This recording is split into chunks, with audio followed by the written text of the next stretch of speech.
Oh, you're the first one to actually use the headset. Yes. Yes. All the guests get scared to hear their own voice, so they're like, I don't want it on. Yeah. It's normal. Go!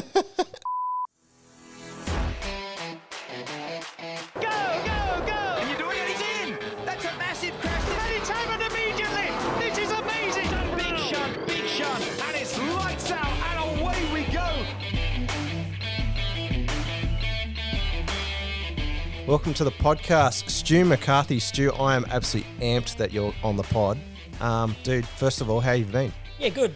Hooli, what are we, Dan? What are we going with? Oh, we'll go with Hooli. We'll go with Hooli. All right, I thought On I the just couch. asked. Yeah, casual, that's what it's about, mate. Yeah, that's it. So, yeah, you were saying off air that you're having some problems with your health. So, what was that about? Yeah, mate. So I've ever since I was about 13, I've been crook. Got a liver problem, had a bowel problem, got type 1 diabetes. The list just goes on. So it's all an autoimmune side of things. But the way I've always and always will look at it is there's someone worse off than me. Yeah. Right? As much as I've got shit going on, there's people way, way worse off than me. So and I understand, like, people obviously have their mental health issues and all that kind of stuff, and some people can't deal with certain health issues.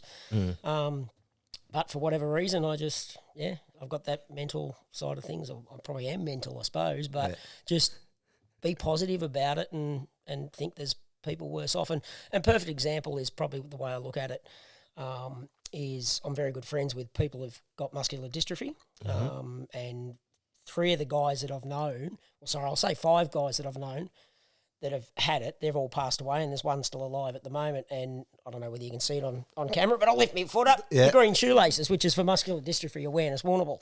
Yeah, right. It's about raising awareness for that. And incidentally, that you've brought this up straight away, by the time hopefully this show goes to air, I would have announced that I'm having a charity golf day out at Stonecutters, raising money for Muscular Dystrophy Awareness Warrnambool, which is the Gillen Boys Foundation. So, yeah, doing a big golf day out there, which is going to be a lot of fun, and going to have like 18 to 20 well-known sporting personalities, sponsors. So, yeah, if you want to hit me up to sponsor anybody watching this that wants to be a part of the golf day, hit me up on the socials. And, yeah, got sponsorship availability and all that kind of stuff. So, yeah, it's, the health, going back to the health side of things, it all coincides, I guess. It's going back to there's always someone else worse off. And if you don't know nothing about muscular dystrophy, I urge you to look it up and have a read about it, because it's devastating. So, Yeah, right. Yeah, it's a shocking disease. Yeah, and it's a pretty, as you said, it was a bad disease and stuff like that. Yeah, so tap in for a cure is the golf day. Yep. November 18. Yep. Mark it in your diary. And we'll make sure it's in the show notes for everyone as well. Yeah, cool. I wanted to ask where you're from, but it obviously points out from there. You were born in Warrnambool, weren't you? Born and bred in Warrnambool back in 1974, 48 years of age. I'm not afraid to say that these days or whatever. 2 more years away from 50 if I get there. But it's, born and bred in Warrnambool. Love knowing that that's where I was born and bred. I'm proud that I am from Warrnambool. There's a lot of people when you look around, whether it's comedians, sporting people or whatever, you'd be quite surprised how many people are actually from Warrnambool. So it's pretty cool. Can I ask where it's located? Down in the southwest part of Victoria, 3 hours west of Melbourne, heading towards the South Australian border. Yep. Yeah, about an hour and 10 minutes away from the South Australian border.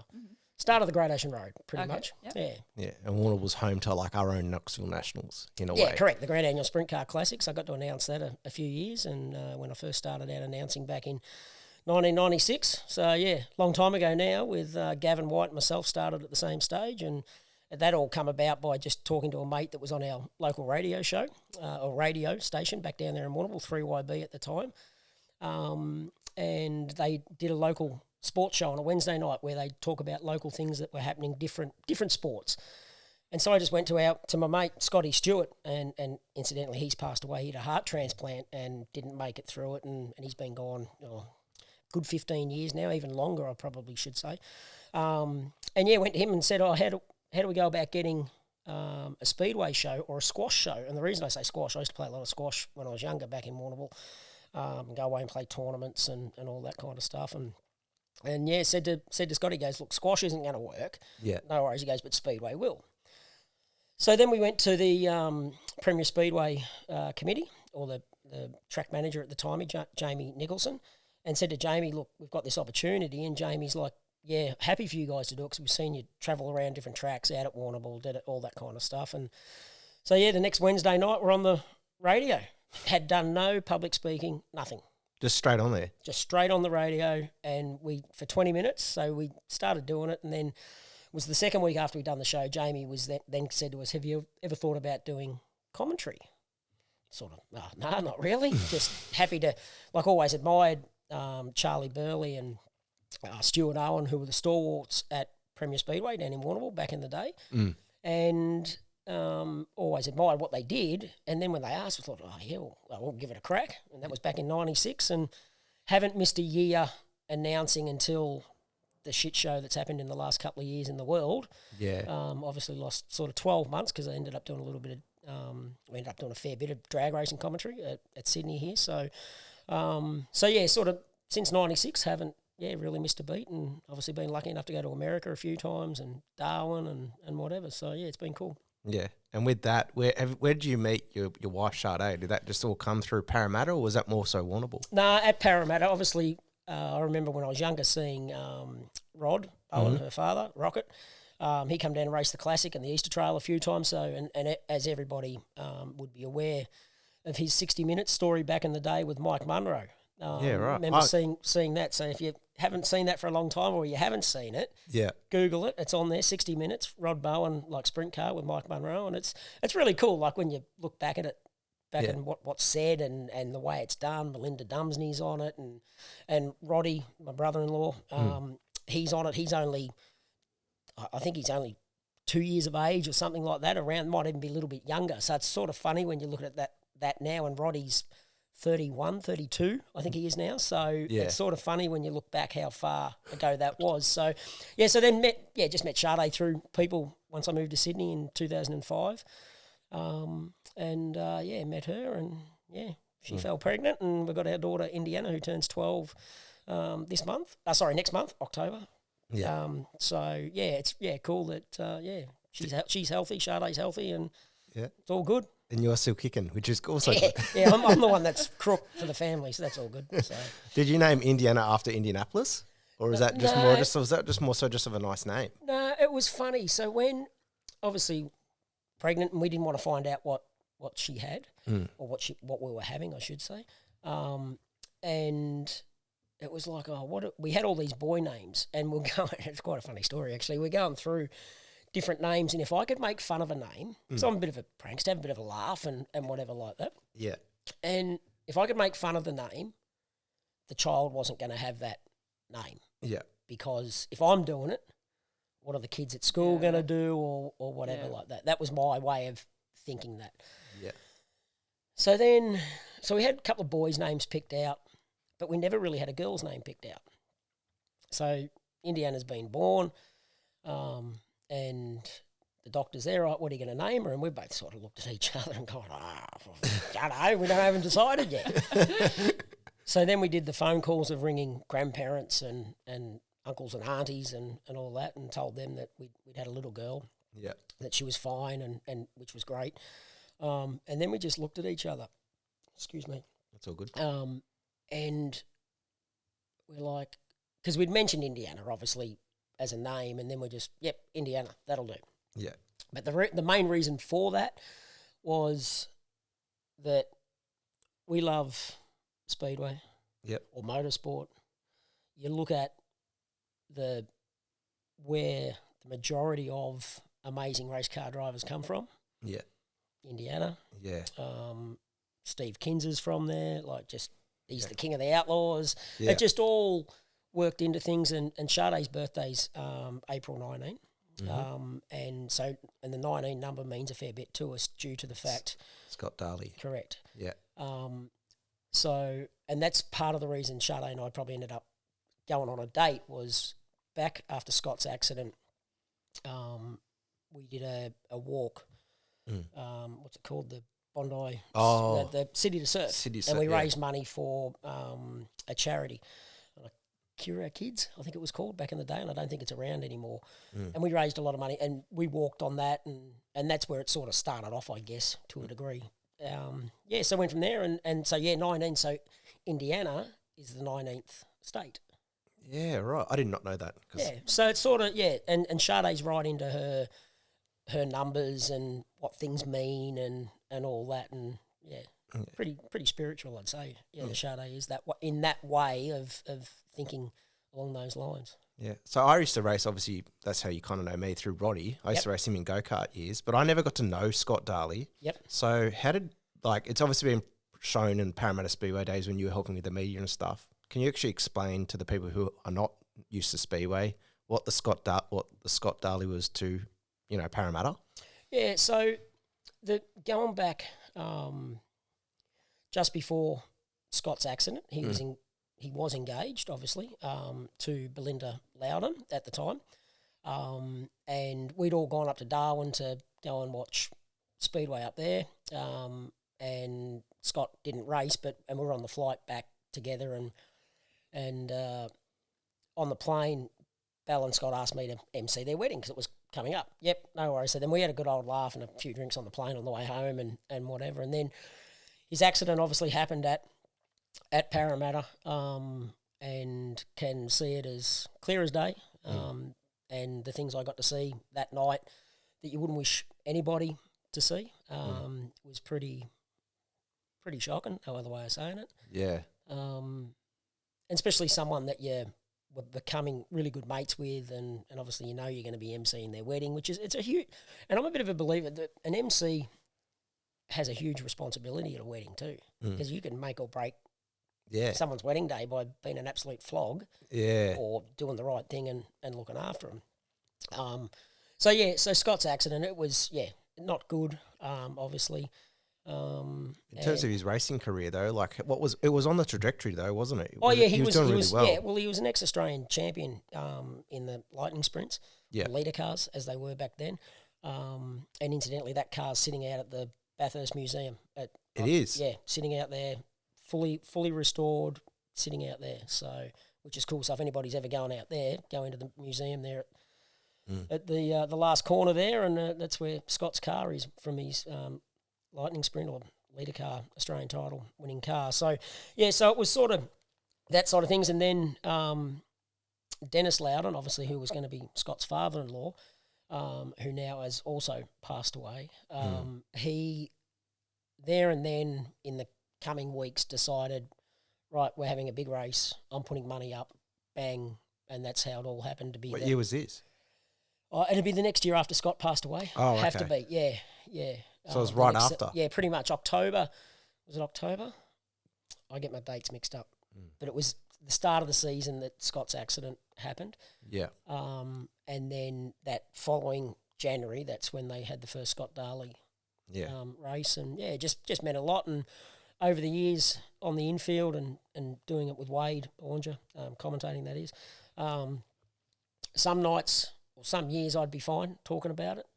And then other times it'd just get to me and not afraid to. I'd start crying on the mic. And it's just one of those things because you live through it all, you've seen it and you're a part of it, and become very close with the respective families. It means something to you and it grabs the heartstrings. And I'm the first to admit I'm not afraid to cry in front of anybody, or whatever comes out, it comes out. It's one of those things. And even over in America this year, at Peter Murphy's race at Hanford, his youngest boy Brian did the flag lap in a 360 sprint car. Yep. And we didn't tell his mother that he was in the car, and he had one of Pete's original, it's the Australian flag suit. And Brian hopped in the car, and then Mum, she worked it out, Steph worked it out, but she come walking out onto the track and she's crying, and I just knew how much that meant to her. And Pete wouldn't show his emotion, but I lost it there. Started crying, just about talking. Scott. No, not about Scott. About but Pete. Just about Pete because of Pete's accident and what it meant to Stephanie and stuff like that. But that just sort of on that crying side of things, on a mic, doesn't hurt to show your emotion on the microphone, because it shows people, the fans or the drivers or whatever, that you actually do care, and you're not just doing it to be an announcer or make a name for yourself. It's not about that in my book. I'm there doing a job, Yeah. And if my emotion takes over, so be it. Yeah. I think it's very important as well because, like, especially as you would understand being a male, a lot of people, there's that stigma not to show any emotion. Yeah. And I think it's a good thing, like you're showing emotion and being a role model for others to understand it's okay to share. Yeah. Did you find also by sharing like different times when you were on the mic and talking about it, did help you over the years to get through? Yeah, for sure. And like for Scott's funeral, I was like, lucky enough, I was asked to speak on behalf of the family, and which was a tough deal. And I can always remember that day, Gary Coleman, the Reverend that we all know and love, he said to me, he goes, whatever you do not watch the video of photos or anything like that, because you're going to watch that and then try and get up and talk, and you're not going to be able to do it. So on the day, so I didn't even watch what was going on screen or anything like that, just left that alone. And got up and spoke and broke down obviously a few times and whatever, but got through it. And I think that helped probably too a little bit by being able to talk on the day of his funeral.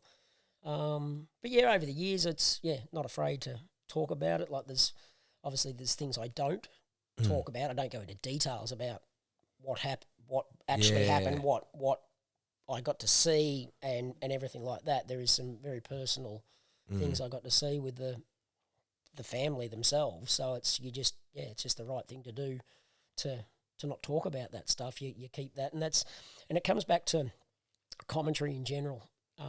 You've got to learn over the years, which I did, is you as the driver, because that's what you do, you race. If you tell me something, you could be telling me the absolute biggest bullshit lie in the world to test me. Excuse me. I then go on the microphone and blurt that out, and you go, well, I know not to trust him. but that's right. So you've got to build that relationship with drivers, with crews or whatever like that, which I'm going to say 99.9% of the time I've done that. You're not going to always keep people happy. Never can. But just get in there and do the right thing by people. Yeah. And that was the way I was brought up by my parents back in Warrnambool. So just to be loyal and just stick to your word. Be true to yourself as well. Like don't treat people the way you don't want to be treated. Yeah. Treat people the way you want to be treated. Yeah. It's not hard. Nah. Can you, speaking on that, can you give me a bit of insight to what happened with the Tony Stewart incident in Parramatta, why he didn't come back? You don't have to go into full detail, but just... So on that, I did not even know it happened that night because I was out on the infield, right, commentating, and then the first thing I got wind of it was when, I can't remember if Donnie Shots won or not. Yeah. And we were doing the presentations on the crowd side of the fence on the podium at Parramatta. And I think Donnie might have won because he just had the shits big time because he'd obviously seen what had happened, knew what was going on. Yeah. And, he just give me nothing on the podium, just nothing. And I'm just like, shit, what's going on here? Yeah. And then once off the microphone and got talking to a few people to find out, and word had started to get around, and it was like, oh, wow. And I've never spoken to Donnie about it. Tony, I brought it up with him.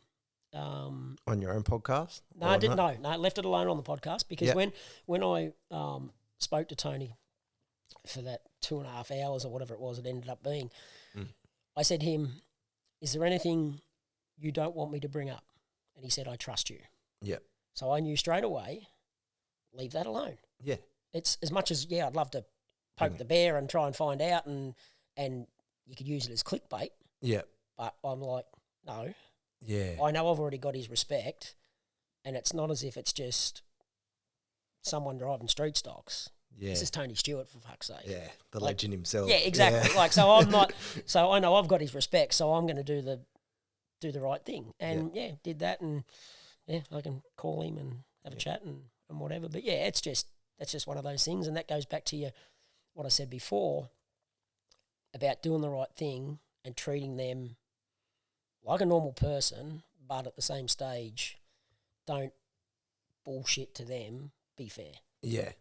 Yeah. So I've got to also ask, because as I said, a huge fan of you and Wade and stuff back in the day, with the promotion for Valvoline when it was in its heyday, How did you guys convince, like Tony and Steve Kinser, on that to come? You know, even Jeff Gordon. You know how Jeff Gordon just came right towards the end, and no one knew.